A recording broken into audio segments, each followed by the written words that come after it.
The messages resound around the country. It's in these kinds of places where the marginalized and the rejected and the oppressed get together.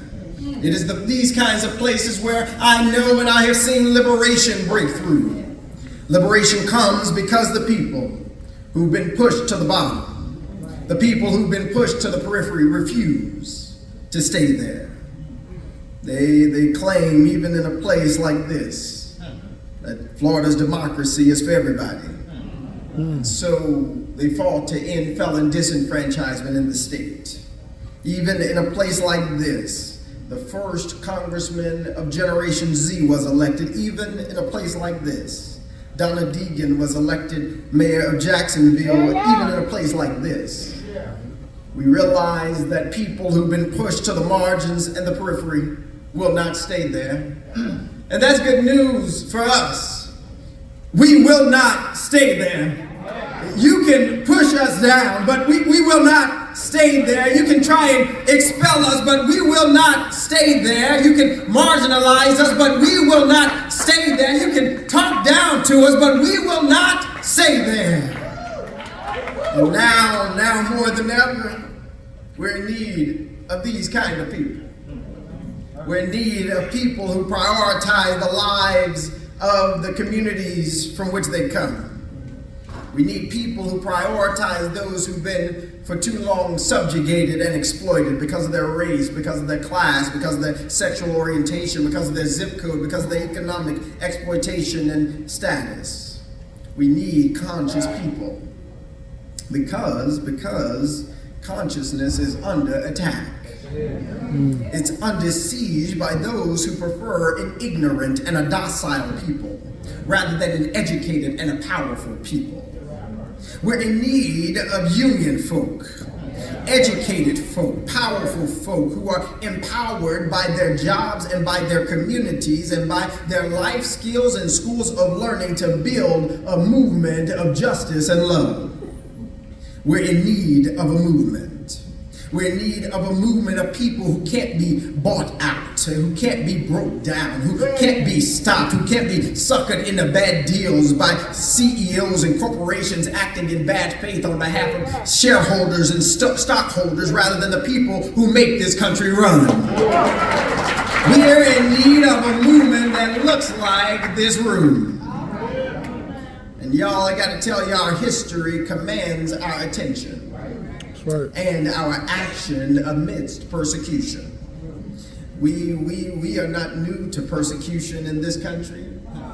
We are not new to the lies that have been told on us and about us, but nor are we new to perseverance, nor are we new to resilience, nor are we new to resistance and action amidst injustice. And now in this moment in time, it's time for us to gear up and to fight back. Yeah. It's time for us to gear up and to fight back against the siege happening on black women and black men and black people and black children in a country where gun violence is the #1 killer of our children. The National Rifle Association, the American Firearms Association are willingly putting our babies' lives at stake for their own profits. We're in need of a movement of people who are refusing to be bowed down and broken because we are tired of being denied access to the justice that this country proclaims.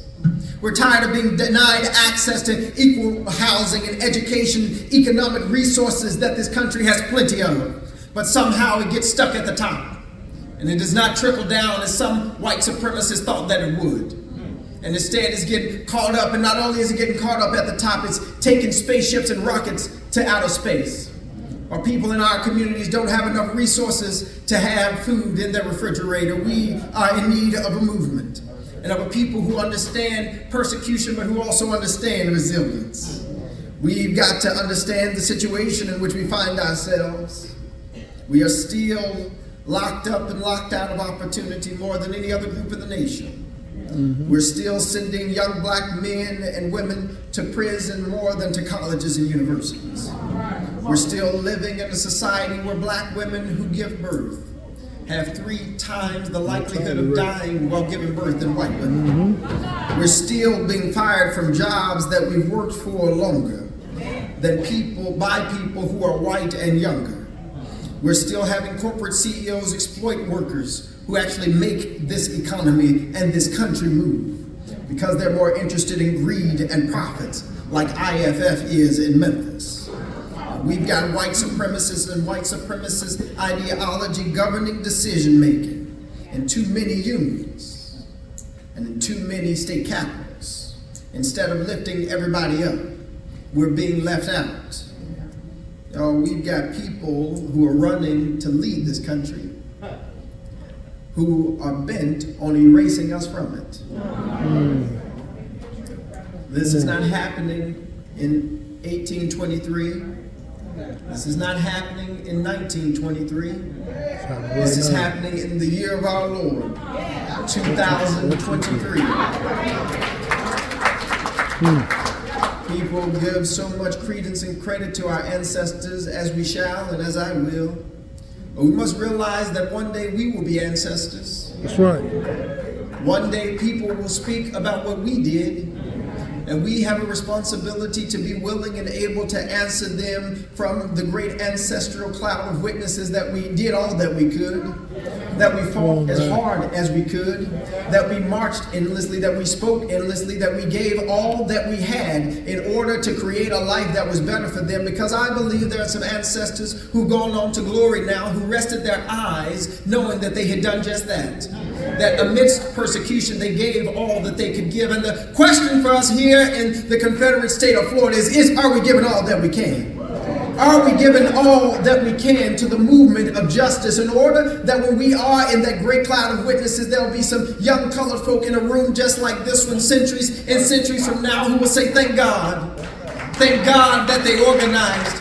Thank God that they mobilized. Thank God that they were activated. Thank God that they wouldn't accept being pushed to the periphery. Thank God that they spoke up. Thank God that they fought. Thank God that they gave all that they had with all that they had. Thank God. Will there be a people centuries and centuries from now who will thank God that you were sitting in this room?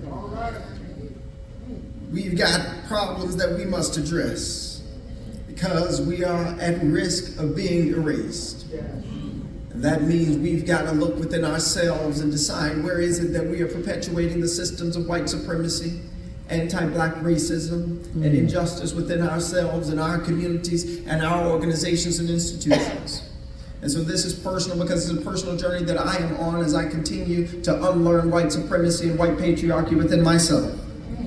We have been erasing black women, and we've got to stop. We've been erasing black women from our stories, from our organizations, from our leadership, and we've got to stop. We wouldn't be here if it weren't for black women. We wouldn't be here if it weren't for black women. If it weren't for black women who marched. If it weren't for black women who organized. If it weren't for black women who gave us birth. If it weren't for black women who endured slavery. If it weren't for black women who raised children who weren't even their own. If it weren't for black women who got raped in the cotton fields and still raised people to believe they were somebody. If it weren't for black women who kept building families when black men got lynched. If it weren't for black women who keep putting money on books and on canteens in prison. If it weren't for black women, we wouldn't be here. I thought a few more folk would stand up and realize that if it weren't for the black women in your life, and it weren't for the black women in my life, if it weren't for my grandmama and my great-grandmama and my great-great-grandmama and my great-great-grandmother's prayers, I wouldn't be standing here. We've got to stop erasing the people who paid the price for us to get here, for us to stay here, and for us to fight like hell to be here.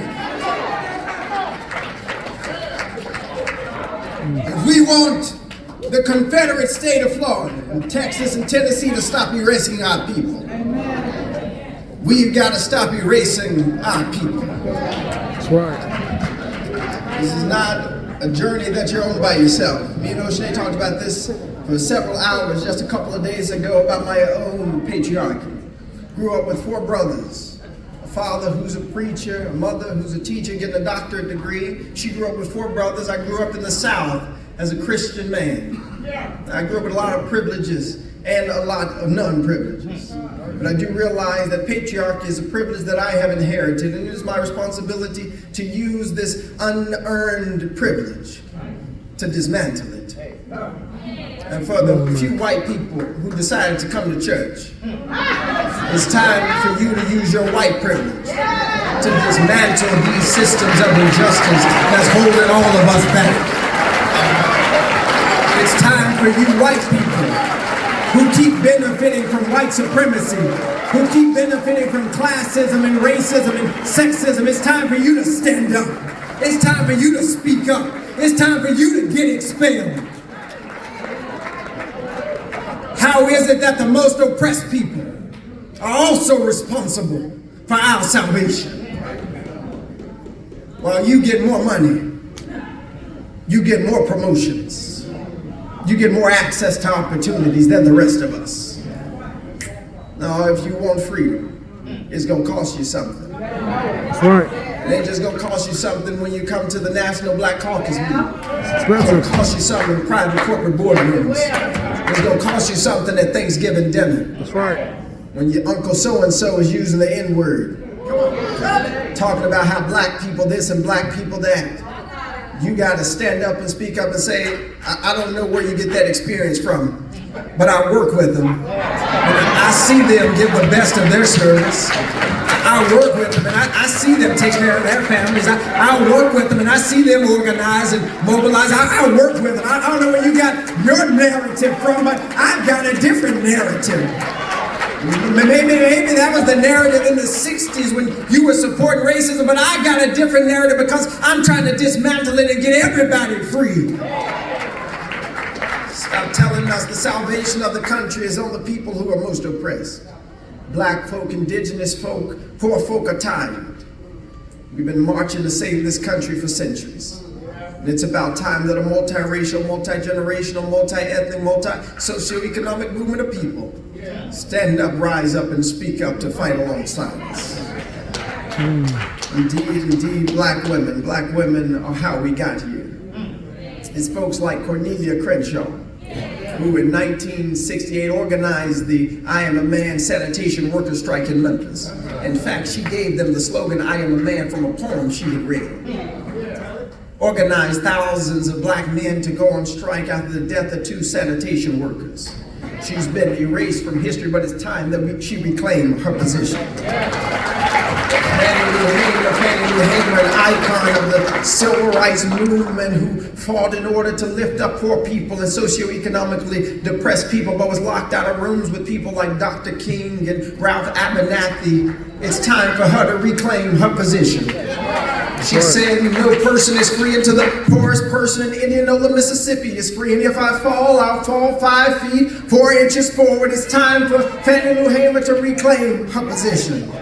Lucy E. Pearson, it's time for her to claim her position as one of the great organizers in Chicago. It's time for Sylvia Woods to reclaim her position. She helped to organize the laundry workers in Chicago. She said, and I found out that people working together and fighting together for the same things is the only way that you're going to get anything. It's time for her to reclaim her position.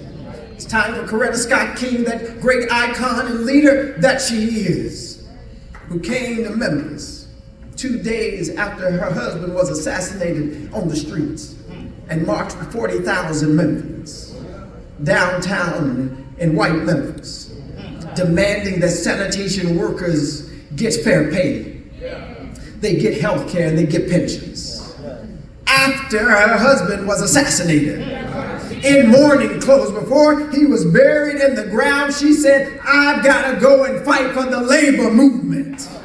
It's time for her to reclaim her position. She said, I believe that this nation can be transformed into a society of love and justice, peace and brotherhood, where all men can really be brothers.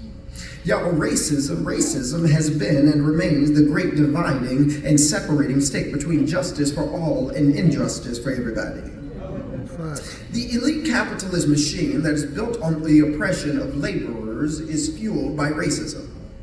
You have to realize that if they can only keep white people who are socioeconomically depressed from realizing what they have in common with black folk who are socioeconomically depressed, the only beneficiaries are those who benefit from capitalistic exploitation, which happen to be people who are, billionaires and worth hundreds of millions of dollars. But the average person, the average worker, the average people in our communities does not benefit.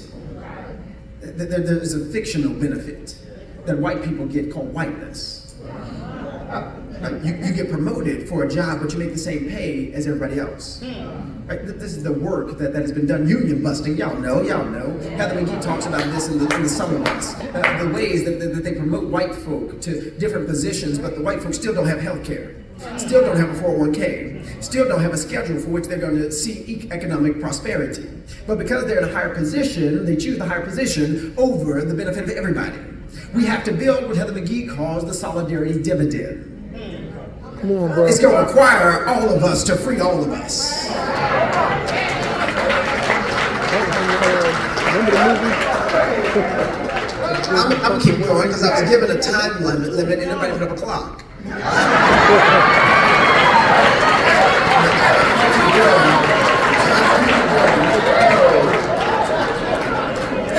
And my watch just stopped working. But the history of the country is rooted in how can we divide them?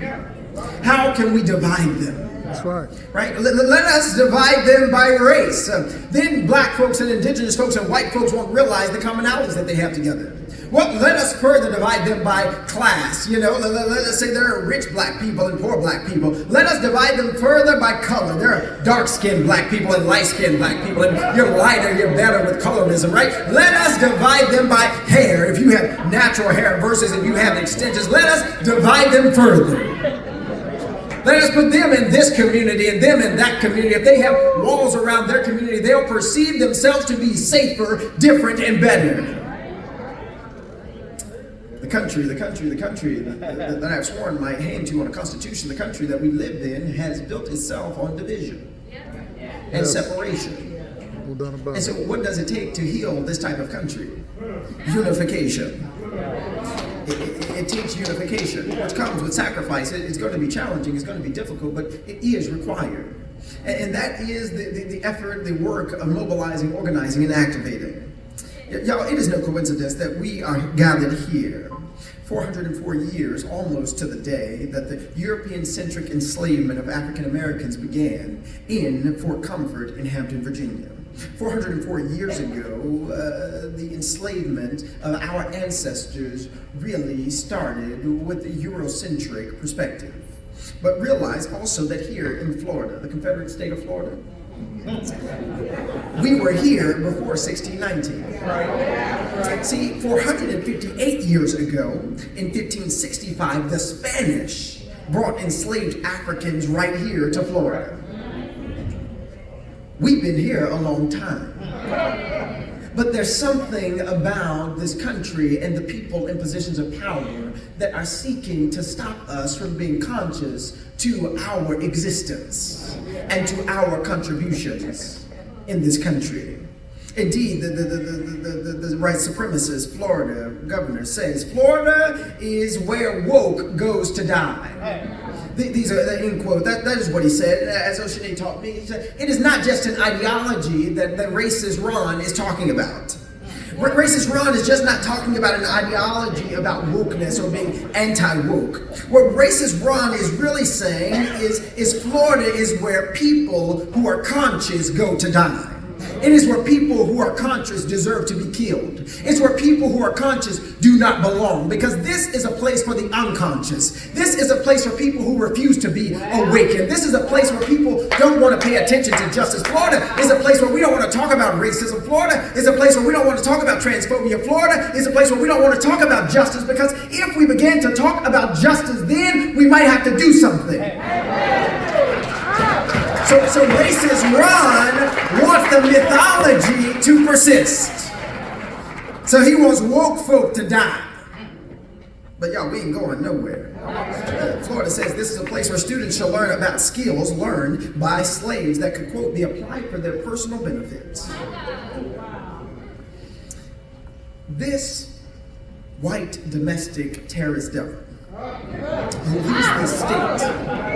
who leads this state, he does not want to tell the truth, and his senators and his representatives do not want to tell the truth, and his administration does not want to tell the truth about the nation's history nor Florida's history. But where does that fear stem from? That part. Talk about it. Where does it come from? What is so dangerous about telling the truth? You lost the election.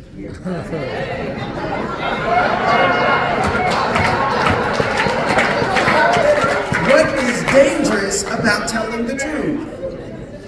The wealth gap is 1 to 10 for black folk instead of white folk.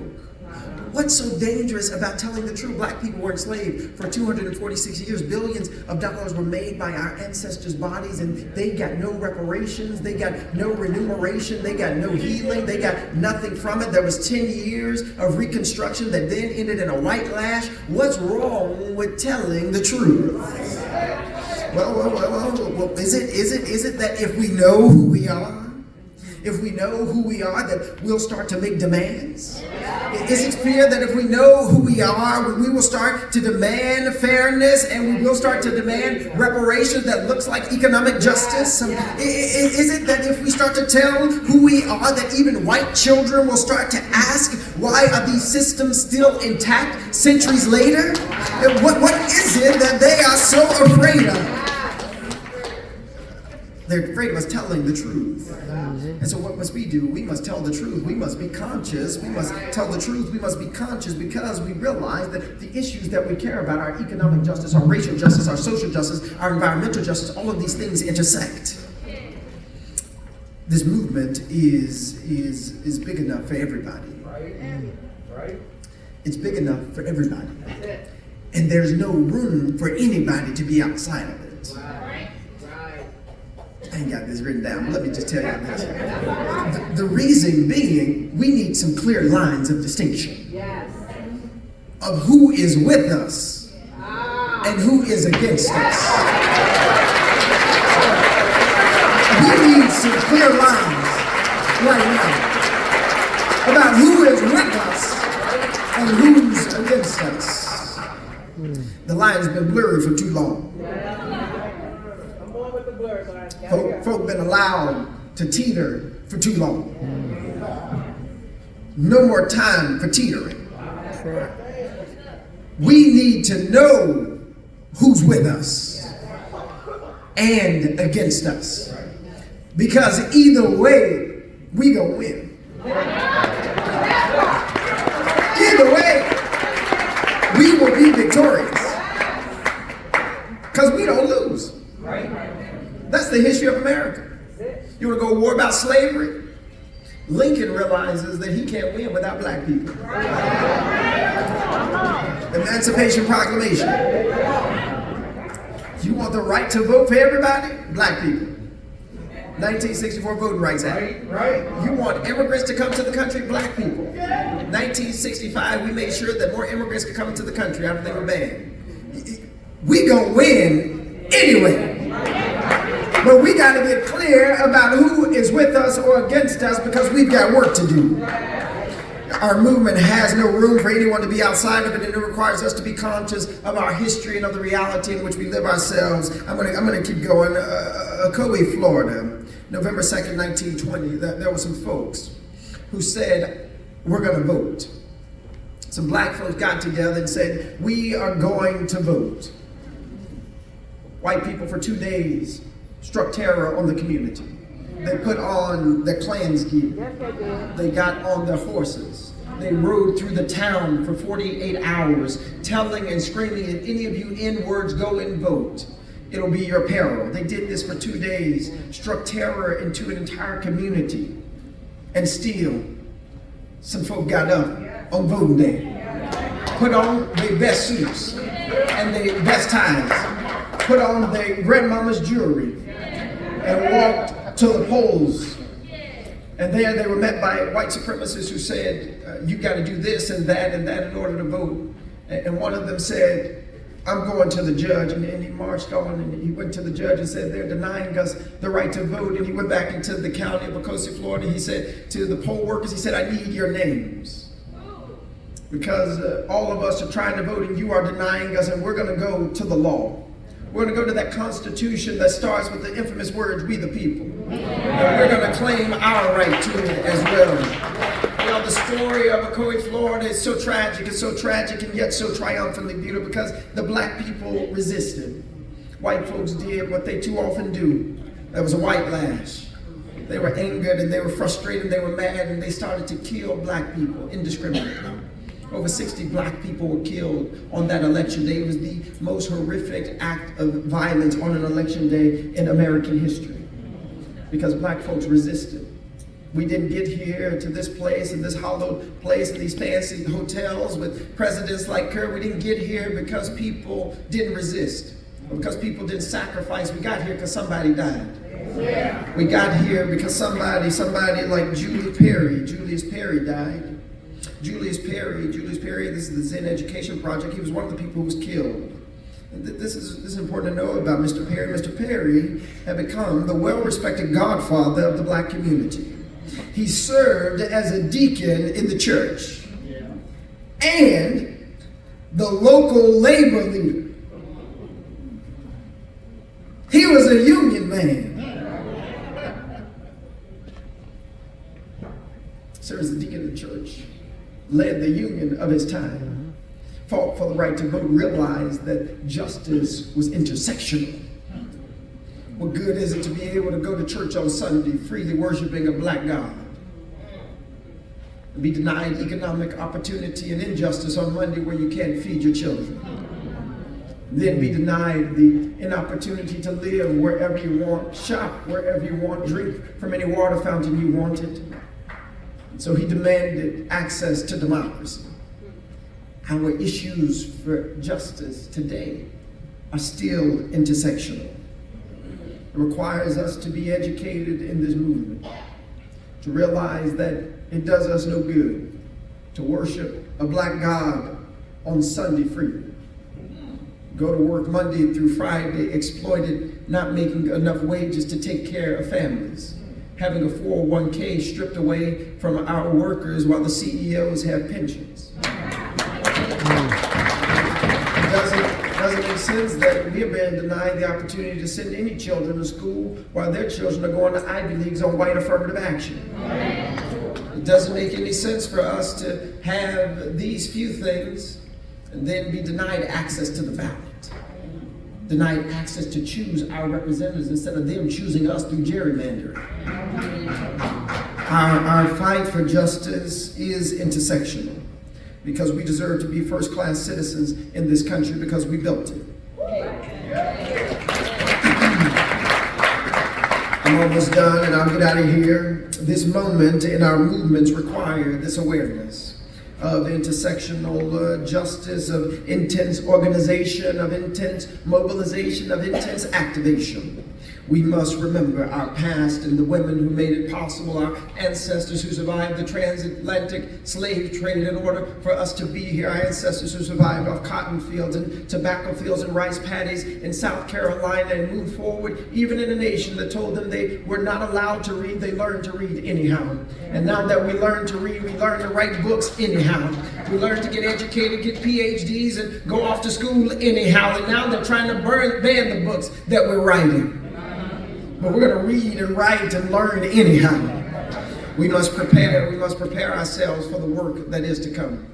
And that requires our devotion to the cause of justice. Justice for everybody. And we mean everybody. That's every man, every woman, every child, every person, every race, every gender, every class. We need to prepare ourselves for a movement for everybody, and we've got to organize. Somebody say organize. Organize. We've got to come to events like this, get each other's information. We've got to follow up after. We've got to donate a little bit of money. We've got to learn a little bit more about each other's communities, but we've got to organize. We've got to mobilize. We're coming up in just a few days on the 60th anniversary of the March for Freedom and for Jobs. People cut off the second part of the march on Washington. It was about freedom, and everybody needs freedom, and freedom's so good and all that, but there was a march for freedom and jobs because people were being denied access to good quality jobs. Jobs that they could retire from. Jobs that they could have a mortgage with. Jobs that they could raise their children. People were being denied jobs then and are being denied jobs now. We have to have opportunities in spaces like this where we mobilize, where we march and we protest and we make sure that our laments are heard, and then we have to activate. Somebody say activate. Activate. Unions are powerful. There's no city councilor, county commissioner, mayor, state representative, governor that should be elected without union support. Because organized, mobilized, and activated unions can run the table. In Memphis, the mayor is likely to win with 25,000 votes this October. You know how many people we have in unions in Memphis? 20,000.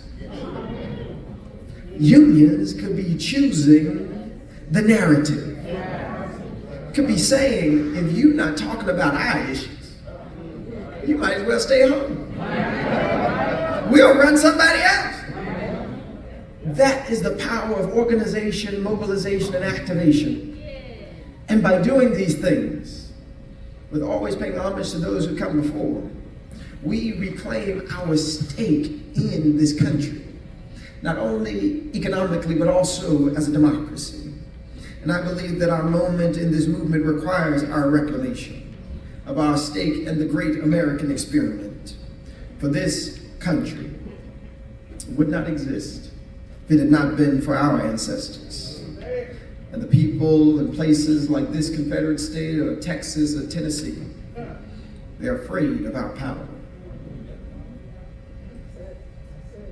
They are afraid of it. They are afraid of our power because they are afraid of where our power is derived from. Our power does not come from stockholders or shareholders. We have a divine power rooted in love. It is for the love of our communities and our families and our country that we give all that we've got, that we go to the well and get expelled. It is for love. And see, you can't buy that. You can't go get a college degree and get that. That is an intangible, and it is our power. It is our power as a people. It is our power as a people who refuse to be bowed down, who refuse to be broken, who refuse to be bent. It is our power rooted in love of our community and our country, because we are the main ones who've been willing to truly love it toward freedom, really willing to love it toward liberty and justice for all. And therein lies our hope. Our hope and our dreams, y'all, are not some hypothetical ideation, but it lies in we the people. Our hope lies in we the people. Y'all know these famous words of the Constitution. Preamble says, we the people, in order to form a more perfect union. Yes, I love that we the people, y'all, because it sounds so black. They were white supremacists when they wrote it. But God's always been black. And gave them the words for us these centuries later. We the people. We the people.